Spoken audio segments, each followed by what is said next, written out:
Hello viewers, আসসালামু আলাইকুম। আজকে সারাদিন কি করলাম, আজকের ডেইলি ব্লগটা অনেক ইন্টারেস্টিং হবে। কারণ আজকে আমি চলে এসেছি শ্বশুর বাড়িতে, যেটা হচ্ছে তালতলিতে। এটা হচ্ছে বরিশাল তালতলি ভাঙা নদীর পাড়ে। আজকের ভিডিওটা আপনাদের সাথে এবং সাথে দেখাবো আমার ফুল ফ্যামিলিকে। কোথায় গিয়েছিলাম এবং কি করছি সবটাই থাকবে আজকের ব্লগে। কি করলাম, কি খাওয়া দাওয়া করলাম, সবই থাকবে।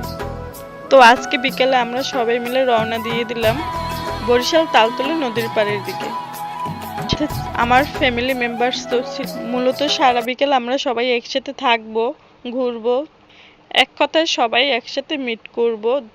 যেহেতু এই জায়গা আমাদের ফার্স্ট টাইম আসা, আমি শুনেছিলাম এই প্লেসটা নাকি অনেক সুন্দর, বরিশালের অনেকের কাছে একটা ফেভারিট জায়গা।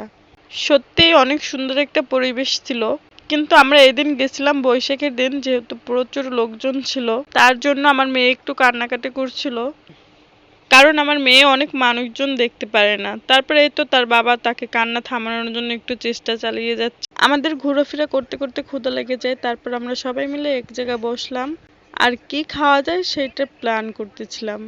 আমরা ফ্যামিলির সবাই গেছিলাম, সবার একটা মতামতের দরকার আছে কি খাওয়া যায়। তারপর সবাই বার্গার পছন্দ করে, তাই সবার জন্য বার্গার অর্ডার করলাম। আর এই গরমের মধ্যে আর কি খাওয়া যায়, তার জন্য মিক্স আইসক্রিম বললাম। ফ্যামিলির সবার সাথে ঘোরার একটা মজাই আলাদা, তাই না? যদি সম্পর্ক ভালো থাকে। তারপরে এই তো আমরা খাওয়া দাওয়া শেষ করে একটু সবাই যে যার মতন ছবি তোলায় ব্যস্ত হয়ে পড়লাম। কিন্তু আমার মেয়েকে এত ডাকলাম, সে ছবি তুলতে চায় না। সে সব কিছু দেখে শুধু খেলবে, দৌড়াবে, তাকে ধরেই রাখা যায় না। এই তো আজকে আমার ভিডিওটা এই পর্যন্তই। সবাই ভালো থাকবেন, ধন্যবাদ, আল্লাহ হাফেজ। অবশ্যই আমার ভিডিওটা লাইক কমেন্ট শেয়ার দিয়ে পাশে থাকবেন।